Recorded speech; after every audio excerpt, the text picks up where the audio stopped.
মশাল চলো অভিযানে বাংলাদেশে যে হিন্দুদের উপর নির্যাতন হয়, সংখ্যালঘুদের উপরে এটা আন্দোলনের প্রতিবাদ।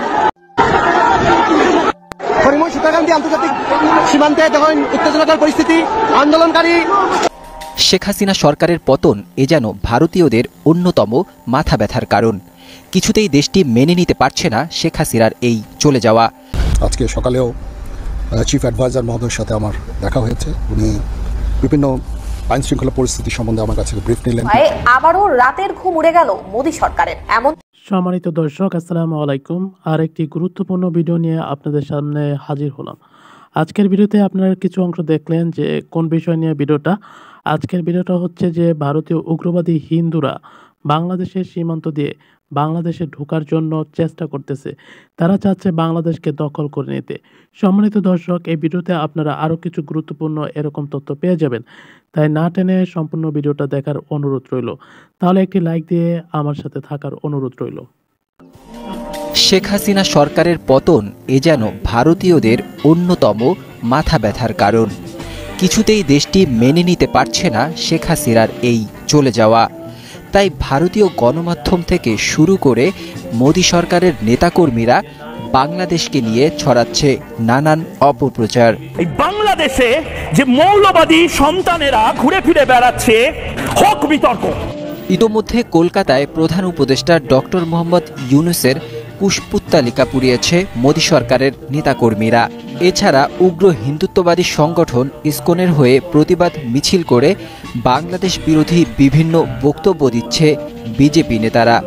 এই রকমের হিন্দু নিধন, হিন্দুদের আস্থার জায়গা মন্দিরকে টার্গেট করা, এইভাবে হিন্দু সনাতনী প্রচারক প্রভুদেরকে মিথ্যা মামলায় জেলে পোরা, এই জিনিস আমরা বিগত দিনে দেখিনি। তবে এবার ঘটেছে ভিন্ন এক ঘটনা। ভারতীয় হিন্দু মঞ্চ নামক এক সংগঠনের নেতাকর্মীরা বাংলাদেশ অভিমুখী লং মার্চ করেছে। বাংলাদেশে কথিত সংখ্যালঘু নির্যাতনের অভিযোগ তুলে সিলেটের সুতারকান্দি স্থল বন্দরের ওপারে ভারতের আসাম রাজ্যের করিমগঞ্জ এলাকায় এই লং মার্চে অংশ নেয় ওই সংগঠনের শত শত নেতাকর্মীরা।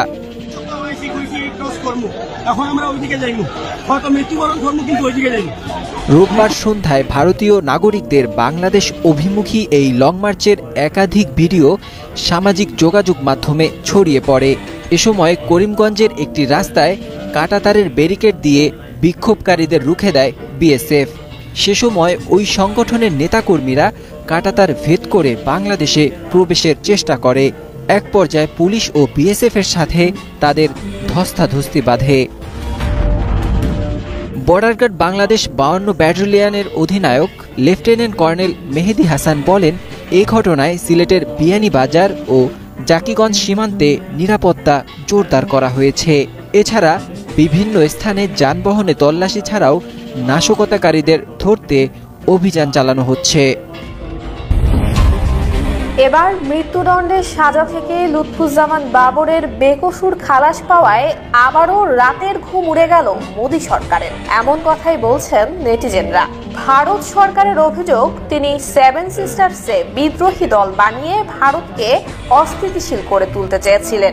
চীন আর পাকিস্তান মিলে ভারতকে যতটুকু নাকানি চোবানি খাওয়াতে পারেনি তা ঘটিয়েছেন লুৎফুজ্জামান বাবর। তাই একসময় বাবরের নামে কেঁপে উঠত ভারত সরকার।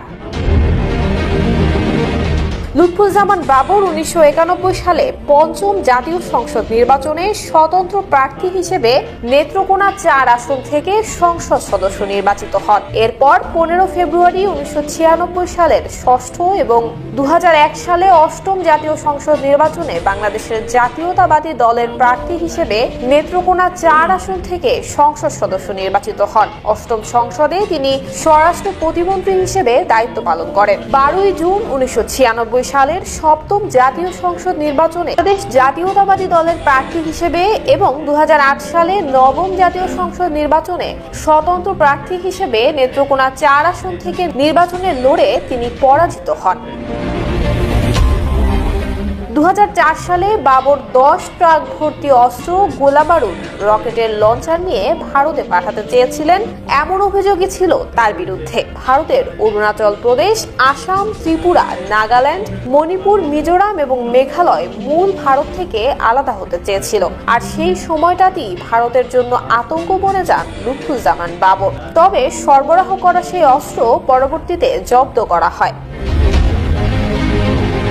2005 সালের 27 জানুয়ারি হবিগঞ্জ সদর উপজেলার বৈদ্যের বাজারে এক জনসভায় গ্রেনেড হামলায় নিহত হন সাবেক অর্থমন্ত্রী শাহ এম.এস. কিবরিয়া।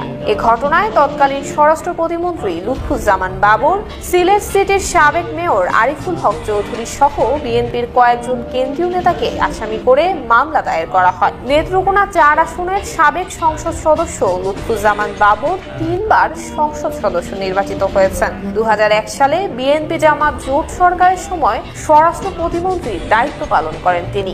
এরপর 2007 সালে সেনা সমর্থিত তত্ত্বাবধায়ক সরকারের আমলে তাকে গ্রেফতার করা হয়। পরবর্তীতে আওয়ামী লীগ সরকারের সময় 21 আগস্ট গ্রেনেড হামলা এবং চট্টগ্রামের 10 ট্রাক অস্ত্র মামলায় লুৎফুজ্জামান বাবরকে মৃত্যুদণ্ডের সাজা শোনানো হয়।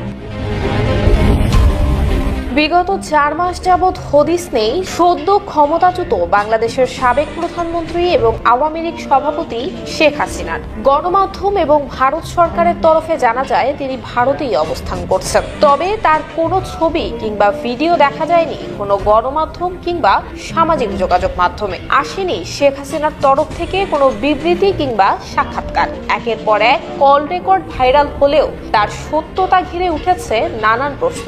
বিভিন্ন মহল এবার দাবি তুলেছে শেখ হাসিনাকে নিয়ে আসলে কি করেছে ভারত সরকার, তাকে কি কোনো কিছুর মুখে জিম্মি করে রেখেছে প্রতিবেশী রাষ্ট্র। এমন আশঙ্কায় দিনাতিপাত করছেন বাংলাদেশে আত্মগোপনে থাকা আওয়ামী লীগের একাধিক নেতাকর্মী। জুলাই আগস্টের অভাবনীয় গণ অভ্যুত্থানের মুখে গত 5 আগস্ট পদত্যাগ করে একরকম বাধ্য হয়েই দেশ ছেড়েছিলেন সাবেক প্রধানমন্ত্রী শেখ হাসিনা। পাড়ি জমিয়েছিলেন ভারতের রাজধানী দিল্লিতে। এরপর ইউরোপ কিংবা মধ্যপ্রাচ্যে পাড়ি জমানোর গুঞ্জন ভারত সরকার বরাবরই শেখ হাসিনার ভারতে অবস্থানের বিষয়টি খোলসা করেছে। তবে বিগত 4 মাসে তারা একদিনের জন্য প্রকাশ্যে আনেনি বাংলাদেশের সাবেক প্রধানমন্ত্রীকে। ভারতে পরম আতিথেয়তায় রাখা হয়েছে শেখ হাসিনাকে। এমন খবর চাউর হলে তার প্রমাণ দেখাতে পারেনি কেউ।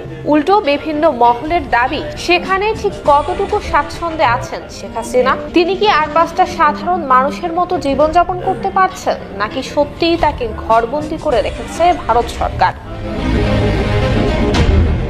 ভারতের পররাষ্ট্র মন্ত্রণালয়ের মুখপাত্র রণধীর জয়সওয়াল জানিয়েছেন, ছাত্র জনতার আন্দোলনের মুখে দেশ ত্যাগী আওয়ামী লীগ সভাপতি শেখ হাসিনাকে ভারত বাংলাদেশের সাবেক প্রধানমন্ত্রী হিসেবে বিবেচনা করে আতিথেয়তা দিচ্ছে। গত 5 আগস্ট গণভবনের উদ্দেশ্যে আন্দোলনকারীদের যাত্রা শুরু হলে শেখ হাসিনা পদত্যাগ করে একটি সামরিক হেলিকপ্টারে গাজিয়াবাদের একটি বিমান ঘাঁটির উদ্দেশ্যে যাত্রা করেন। নরেন্দ্র মোদীর সরকার সে সময় জানিয়েছিল শেখ হাসিনা ভারতেই রয়েছেন। তার অবস্থান সম্পর্কে এর বেশি কিছু তারা জানায়নি। তবে উচ্চ মহলে খাতির আছে এমন অনেকেই ব্যক্তিগত আড্ডায় দাবি করেছেন ক্ষমতাচ্যুত এই লৌহমানবী ভারত সরকারের একটি সেফ হাউসে তার মেয়ে সাইমা ওয়াজেদ পুতুলের সাথে অবস্থান করছেন। তবে তার কোনো অকাট্য দলিল পাওয়া যায়নি। ঘোষণা আসেনি ভারত সরকারের পক্ষ থেকে। শেখ হাসিনা দেশত্যাগের পরেও দেশব্যাপী অস্থিরতা বিভিন্ন ইস্যুর জন্ম দিয়েছে। দর্শক, শেখ হাসিনার যে পতন হয়েছে সেটি কিছুতেই মেনে নিতে পারছেন না ভারতীয় নাগরিকরা, এমনকি হিন্দুরা। নরেন্দ্র মোদী একের পর এক বাংলাদেশকে বার্তা দিচ্ছে। তারা বলছে বাংলাদেশে হিন্দুরা নিরাপদে নেই। বাংলাদেশে আগে যে হিন্দুরা ছিল তারাও কিন্তু এরকম নির্যাতিত হয়েছিল। বাংলাদেশের বিএনপি নেতাকর্মী যারা হিন্দু ছিল তাদের বাড়িঘর ধরে হামলা করেছিল আওয়ামী লীগ। সেটি নিয়ে কোনোদিন কোনো কথা বলেনি নরেন্দ্র মোদী। এখন ডক্টর ইউনূসের নেতৃত্বে যে অন্তর্বর্তীকালীন সরকার গঠন হয়েছে তাকে চাপে ফেলানোর জন্যই এরকম ষড়যন্ত্র করছে নরেন্দ্র মোদী। এটাই কিন্তু সকলেই বলছে। দর্শক, ইতিমধ্যেই বাংলাদেশে প্রবেশের চেষ্টা করছে ভারতীয় হিন্দু উগ্রবাদীরা। তারা বাংলাদেশ দখল করতে চায়, সেজন্যই সেনাপ্রধানও প্রস্তুত আছেন বলে জানিয়েছেন। সম্মানিত দর্শক, সম্পূর্ণ ভিডিওটি দেখার জন্য আপনাকে অসংখ্য ধন্যবাদ। ভিডিওটি যদি ভালো লাগে একটি লাইক দিয়ে আপনার বন্ধুদের সাথে শেয়ার করতে পারেন। সেই সাথে আপনার গুরুত্বপূর্ণ মতামত জানিয়ে দিতে পারেন আমাদের কমেন্ট বক্সে। আর আপনি যদি আমার চ্যানেলে নতুন হয়ে থাকেন তাহলে চ্যানেলটিকে সাবস্ক্রাইব করে রাখতে পারেন এরকম আরও নতুন নতুন ভিডিও পাওয়ার জন্য। দর্শক, আপনারা দেখলেন যে কিভাবে ভারতীয় উগ্রবাদী হিন্দুরা বাংলাদেশের মধ্যে প্রবেশ করার চেষ্টা করেছে। তবে ভারতের বিএসএফ এবং সেই দেশের পুলিশ তাদেরকে রুখে দিয়েছে। সেই সাথে বাংলাদেশের যারা বিজিবি আছে তারা বর্ডার গার্ড হিসাবে বাংলাদেশের সীমান্তে তারা পাহারা জোরদার করেছে এবং নিরাপত্তা বাহিনীর আরও বেশি করে সেখানে মজুত রেখেছে। সম্মানিত দর্শক, আমি ভারতের যারা বিএসএফ আছে এবং পুলিশ আছে তাদেরকে অসংখ্য ধন্যবাদ দিতে চাই, কেননা তারা তাদেরকে রুখে দেওয়ার জন্য যথেষ্ট চেষ্টা করেছে।